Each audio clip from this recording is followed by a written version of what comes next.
अब हमारे साथ नीलेश शाह जुड़ गए, उनसे बात कर लेते हैं। Nilesh Shah, MD and CEO of Kotak AMC. Nilesh भाई, गुड मॉर्निंग। कल भी हमारी बात हुई थी, लेकिन अब थोड़ा सा कल तो खैर सबके इमोशंस हाई थे। थोड़ा सा कल आपने भी शाम को थोड़ा एनालाइज किया होगा, थोड़ी अपनी टीम से बात की होगी। सबसे बड़ा रिस्क मार्केट में नीलेश भाई इस समय जो कल निकल कर आ रहा था वो ये था कि एफआईआईज तो बेचेंगे, क्या रिटेल जिसने पूरी तरीके से इस मार्केट को पिछले 3 साल से संभाला हुआ था और हर डिप पर बाय कर रहा था और एसआईपी से रिकॉर्ड पैसा आ रहा था, क्या वो इंटैक्ट रहेगा? आपका क्या मानना है? अनुज भाई, अगर आप इकोनॉमी या कॉर्पोरेट फंडामेंटल्स को देखें तो उससे इस इलेक्शन के नतीजे से कोई बहुत बड़ा फर्क नहीं पड़ेगा। 8.2% ग्रोथ थी, वो वैसे भी थोड़ी कम होके 7-7.5% के आसपास रहेगी। तो वो जो ग्रोथ नंबर है इकोनॉमी का, वो तो काफी अच्छा है। हमारी जो जर्नी है 5वीं से तीसरी बड़ी अर्थव्यवस्था बनने की, उसमें कोई बाधा या रुकावट पैदा होती हुई नहीं दिखती है। Corporate profit to GDP ratio आपका 4.6-4.8% के आसपास बना रहेगा। वैल्यूएशन वाइज कल के करेक्शन के बाद कटौती ही हुई है। लिवरेज कंपनीज का काफी कम है। तो हमारी फंडामेंटल्स के ऊपर कोई बहुत बड़ी इम्पैक्ट नहीं है। इम्पैक्ट सेंटीमेंट के ऊपर है। हम अगर पहले लेट्स से 15 साल, 20 साल, 25 साल को डिस्काउंट करना चाहते थे, शायद इस बार थोड़ा कम डिस्काउंट करेंगे। बट एक बार सरकार ने अपनी पॉलिसी सामने रखी, बजट सामने रखा, तो लोगों को अगेन विश्वास आ सकता है कि नहीं, हमारी वैल्यूएशन बरकरार रहनी चाहिए। सरकार अभी भी है। कुछ हद तक हमने 2004 में ऐसा देखा था, मार्केट की अपेक्षा के विपरीत इलेक्शन आउटकम आए तो उस दिन मार्केट लॉकडाउन हो गया था। बट उसके बाद सरकार ने जो कदम उठाए और इकोनॉमी की जो ग्रोथ मोमेंटम थी, हमने 2004 से 2008 के बीच में बहुत अच्छा समय देखा। तो मेरे हिसाब से ये स्वाभाविक है। कल लोगों ने इमोशनली रिएक्ट किया।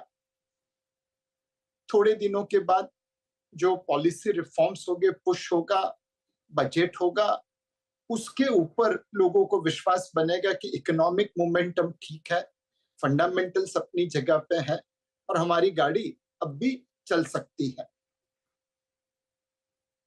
हमारी गाड़ी भी चल सकती है, लेकिन नीलेश भाई एक चीज़ तो है कि पिछले 6 महीने में काफ़ी स्टॉक्स में, ये तो आप भी मानेंगे कि काफ़ी ओवर वैल्यूएशन आ गई थी। क्या अगले 6 से 12 महीने में ये ओवर वैल्यूएशन खत्म होगी अब?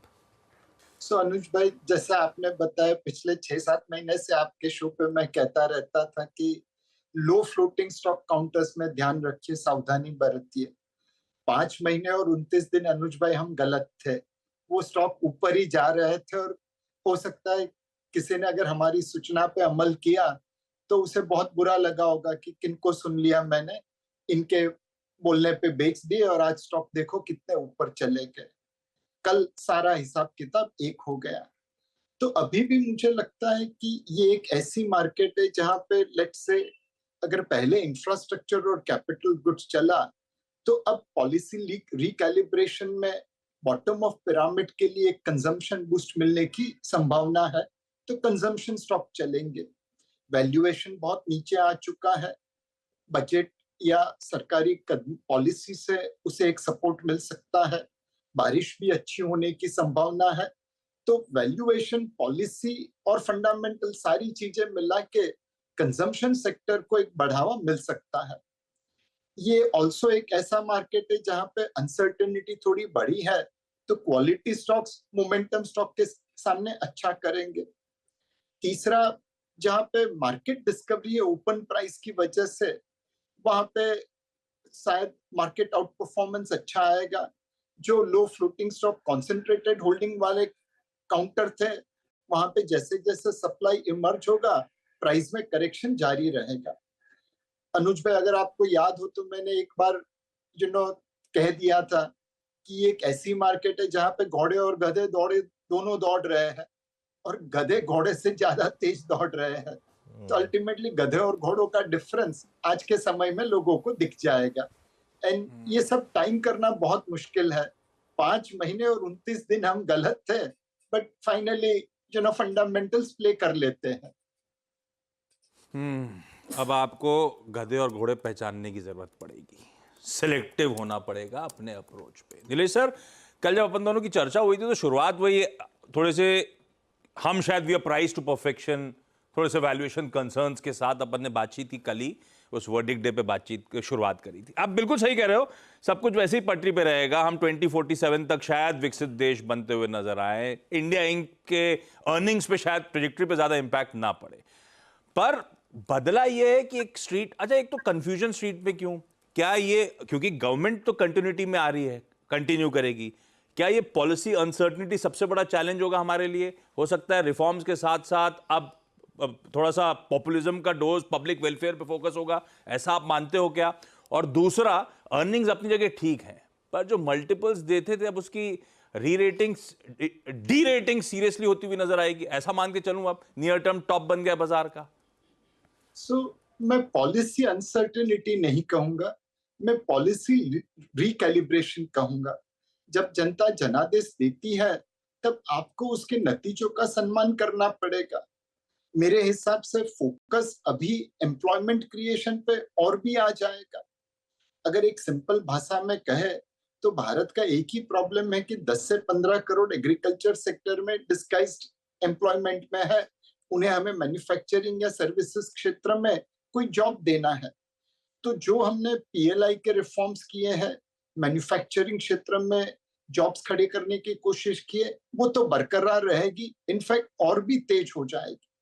बट साथ में फार्म सेक्टर के लिए, consumption boost at the bottom of pyramid के लिए, रूरल इकोनॉमी के लिए नए प्रकार की स्कीम या नए प्रकार की पॉलिसी लॉन्च होगी। तो ये पॉलिसी रिकैलिब्रेशन होगा, पॉलिसी अनसर्टेनिटी नहीं रहेगी।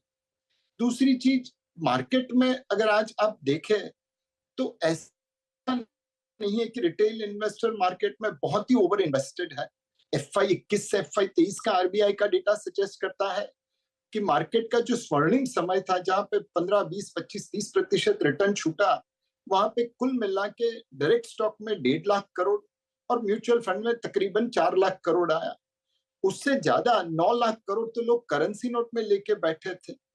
आज भी भारत में ऐसे बहुत सारे लोग हैं जो मानते हैं कि करेंसी नोट घर में रखे तो दुगनी हो जाएगी। आज तक किसी ने ये देखा नहीं है, बट मानने वालों की संख्या कम नहीं हो रही है।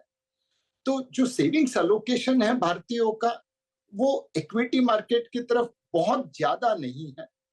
करेक्शन में मुझे लगता है कि लोकल इन्वेस्टर और ग्लोबल इन्वेस्टर दोनों का रुख खरीदारी की तरफ रहेगा। ऑब्वियसली जो बहुत महंगे स्टॉक थे वहां पे शायद कम रहेगा या नहीं रहेगा। वहां पे अगर सप्लाई आती है तो उन्हें आज के लेवल से भी 20-25% डिस्काउंट पे माल बेचना पड़ेगा। बट जहां पे गवर्नमेंट पॉलिसी रिकैलिब्रेशन की वजह से एक अपॉर्चुनिटी बन रही है, वैल्यूएशंस रीजनेबल है, वहां पे डेफिनेटली बाइंग का माहौल बरकरार रहेगा। मार्केट का टॉप शायद शॉर्ट टर्म के लिए आप कह सकते हैं, but over medium to long term there is no doubt in my mind कि every correction in India is a great opportunity to bye.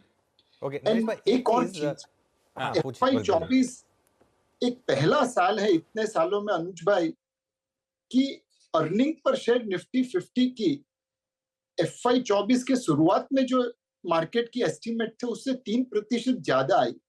Market को लग रहा था 950, 960, 975, 980 आएगी निफ्टी 50 की अर्निंग पर शेयर, मोटा मोटा 1000 रुपए आ गई।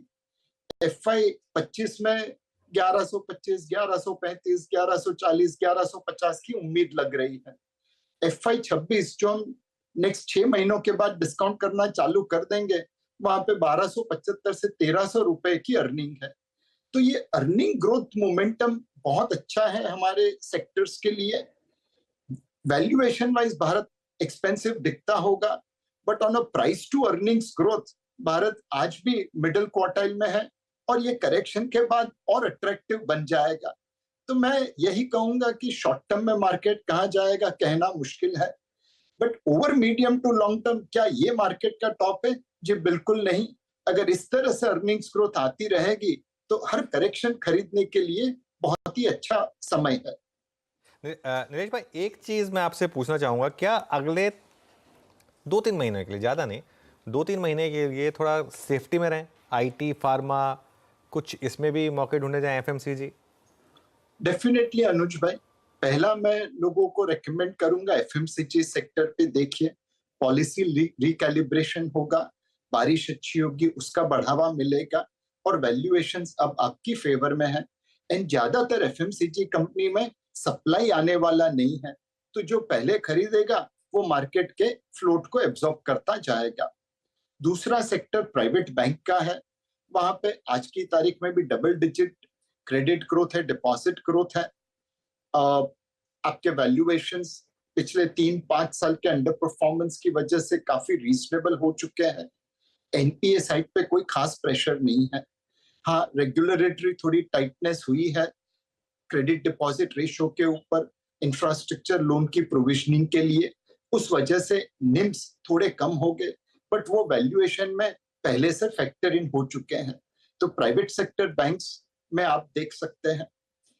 आईटी और केमिकल, ये दो ऐसे क्षेत्र हैं अनुज भाई जहां पे आज हिम्मत नहीं हो रही है कुछ बोलने की, बट उन दोनों क्षेत्रों में वैल्यूएशंस तो आज की अनसर्टेनिटी को डिस्काउंट कर रहे हैं। अब एक उम्मीद की किरण चाहिए, एक आशा की किरण चाहिए। आईटी क्षेत्र से ये विश्वास चाहिए कि उनकी वॉल्यूम ग्रोथ बढ़ने वाली है, उनकी ऑर्डर साइकिल कम छोटी हो रही है, शॉर्ट हो रही है और ऑर्डर फ्लो बढ़ रहा है। ये जून कमेंटरी में हमें शायद देखने को मिल सकता है या सितंबर में। दूसरा फोकस रहेगा कि आईटी क्षेत्र ने जिनको अपॉइंटमेंट लेटर दिए हैं उनको वो नौकरी दे रहे हैं कि नहीं, अपने कैंपस पे बुला रहे हैं कि नहीं। केमिकल क्षेत्र में चाइना की डंपिंग की वजह से केमिकल कंपनीज के मार्जिन के ऊपर बहुत बड़ा असर पड़ा है।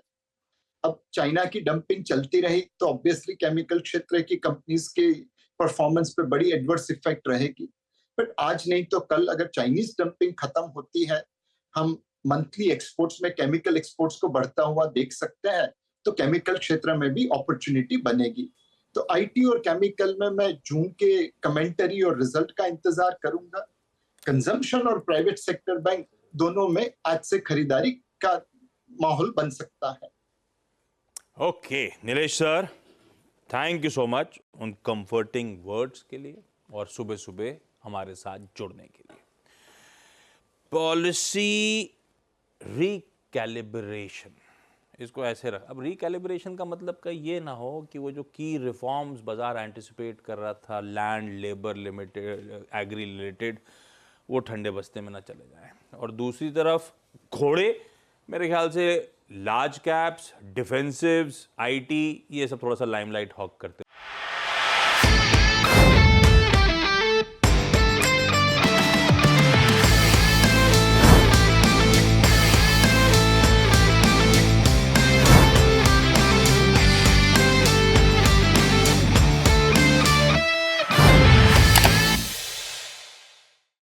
बता दें कि मनी कंट्रोल पर दिए गए विचार एक्सपर्ट्स के अपने निजी विचार होते हैं। वेबसाइट या मैनेजमेंट इसके लिए उत्तरदायी नहीं है। यूजर्स को मनी कंट्रोल की सलाह है कि कोई भी निवेश निर्णय लेने से पहले सर्टिफाइड एक्सपर्ट की सलाह लें।